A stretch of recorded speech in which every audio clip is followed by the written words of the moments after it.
Thank you very much. Good evening. Let me begin also by thanking Prime Minister Carney and the Canadian Presidency for the very warm welcome. And let me join all those who express their solidarity with Canada fighting the devastating wildfires. Kananaskis is indeed a stunning place, a place with a history. In 2002, the G7 met here as the G8. Russia was still at the table and was seemingly seeking closer ties with the West. What we saw then as a chance for peace turned out, as we all know, to be a vast illusion. 2 decades later, the world stands at an inflection point. We're confronted with wars we thought were consigned to history, and the global landscape is increasingly shaped by global competition. This is why this summit will be defined by geoeconomics and geopolitics at the same time. The world's largest democracies and largest industrial economies are gathered here today, willing to talk and talk openly together, ready to act decisively together. And I would like to focus tonight on 4 key priorities that I see for Europe.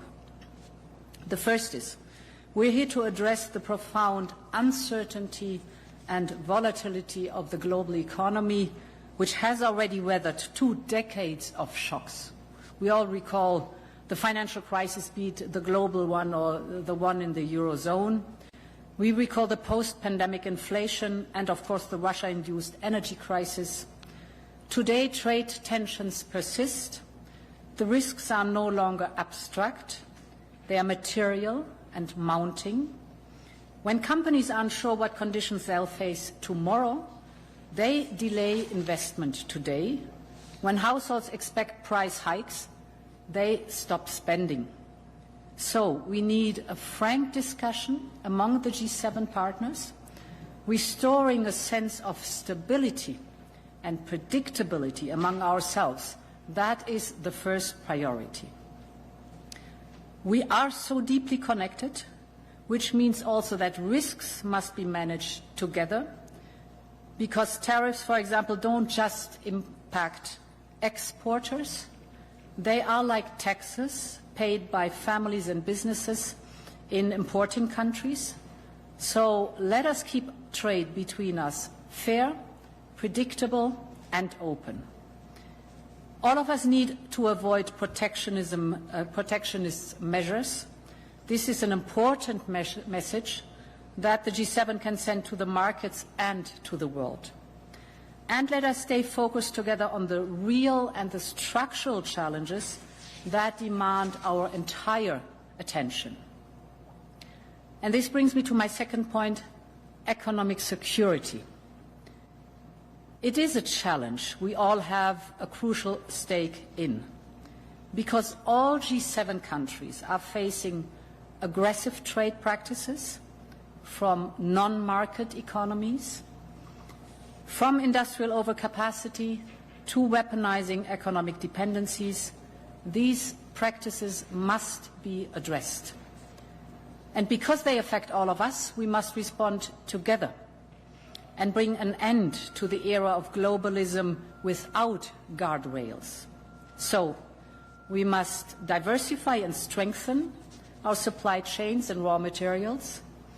To this end, we will discuss closer cooperation on critical minerals among trusted partners. We must tackle distortions in other key sectors, steel, for example, or pharmaceutical products, and we must counter together non-market policies and practices. This will also be an important discussion of tomorrow. My third point, moving from the geoeconomics to the geopolitics, we will start with the topic of Ukraine. President Zelensky will be joining us tomorrow, actually the day after tomorrow. He has shown the willingness to agree to an unconditional ceasefire. President Putin, on the other hand, has escalated attacks on Ukraine. To achieve peace through strength, we must put more pressure on Russia to secure a real ceasefire, to bring Russia to the negotiating table, and to end this war. Sanctions are critical to that end.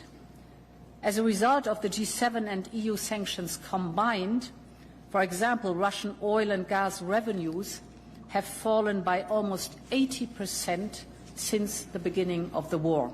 So the sanctions are working. And we will do more. Last week, we put forward a proposal for an 18th sanctions package. I will invite all G7 partners to join us in this endeavour. And Europe is committed to putting Ukraine in a position of strength. So far, as we all know, the European Union and its member states have mobilized almost 150 billion euros for Ukraine. And as G7, we must plan now for more support for 2026 and beyond. My fourth point, we will have a discussion on the Middle East.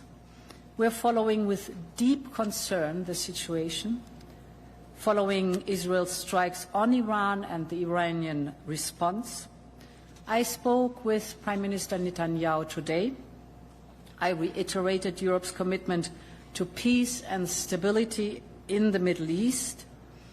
In this context, Israel has the right to defend itself. Iran is the principal source of regional instability, and we've always been very clear. Iran can never have a nuclear weapon. We have voiced our strong concerns over Iran's nuclear and ballistic missile program. A diplomatic solution remains the best way in the long run to address concerns about Iran's nuclear program. And Europe remains committed to finding a lasting solution through a negotiated deal. For this, we are ready to work with partners in the region and beyond. We will also stay very vigilant what the implications for the international energy markets is concerned. As I discussed with President Trump yesterday, we are ready to coordinate among the like-minded partners to safeguard market stability, specifically the energy market stability. And finally, the recent events have underlined the increasing interlinkages between the conflicts in Europe on one hand and the Middle East on the other hand. Today, the same type of Iranian-designed and made drones and ballistic missiles are indiscriminately hitting cities in Ukraine and in Israel. As such, these threats need to be addressed together. My final point is on maintaining the strength of the G7. Almost 50 years on, the G7 has proven its worth as a global leadership forum. Its relevance over the next 50 years will depend on our ability to both stay united and remain attractive. This year, we are joined by Brazil, India, South Africa, South Korea, Australia, and Mexico. Europe already has strong ties with each of them. We are, and we will remain, firm believers in democracy, in openness, and outreach. To conclude, let me go back to 2002 for a second. Yes, the world was different. The G7, then G8, was different. And the European Union itself was different. Back then, we were expanding from within, but less focused on our geopolitical clout. 2 decades on, today, Europe fully plays its role on the international stage, ready to shape what comes next with our closest partners. Thank you so much.